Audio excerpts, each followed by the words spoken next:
Hi friends, ఇప్పుడే నేను Isha movie premieres అయితే చూడడం జరిగింది.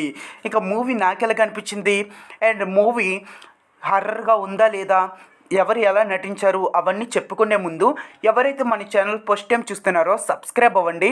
కింద కామెంట్ డెఫినెట్లీ చదవండి. డెఫినెట్లీ చదివితే ఈ మూవీ రేపు మీరైతే చూడొచ్చు, ఉచితంగా అయితే చూడొచ్చు. ఇక ఈ మూవీ ప్రమోషన్స్ చాలా ఎక్కువ చేశారు. ఇక ఈ మూవీ స్టోరీ ఏంటంటే, నలుగురు స్నేహితులు కొన్ని మూఢక నమ్మకాలను అయితే నమ్మరు. అయితే ఈ నలుగురు స్నేహితులకి ఎదుర్కోలేనటువంటి ఒక సమస్య అయితే వస్తుంది.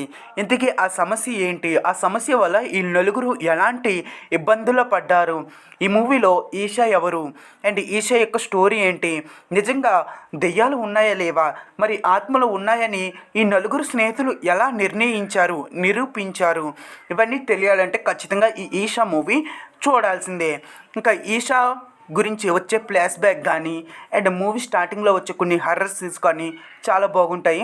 ఇంటర్వెల్ సీన్ అయితే చాలా బాగుంటుంది. ఇంకా లాస్ట్ క్లైమాక్స్ సీన్ అయితే ఎక్సలెంట్, ఇంకా చాలా అంటే చాలా భయంకరంగా అనిపించింది. నేను నా సీట్లో కూర్చున్నప్పుడు నాకు బ్యాక్గ్రౌండ్ నుంచి సౌండ్ వస్తుంది, అప్పుడు నేను మాత్రం చాలా భయపడ్డాను. అందరూ పూర్తిగా న్యాయం చేశారు. సాంగ్స్ అయితే ఉన్నాయి, సాంగ్స్ పెద్దగా నాకు అనిపించలేదు, కానీ హర్రర్ సీన్స్ మాత్రం, సౌండ్స్ మాత్రం అండ్ గ్రాఫిక్స్ అయితే ఎక్సలెంట్గా ఉన్నాయి. దీనికి మీరు ఖచ్చితంగా మూవీకి అయితే వెళ్ళొచ్చు. ఇంకా ఈ మూవీకి నేను ఇచ్చే రేటింగ్ ఏంటంటే 5కి 4.1 అయితే ఇస్తాను. ఇది హర్రర్ మూవీ, పక్కా హర్రర్ మూవీ.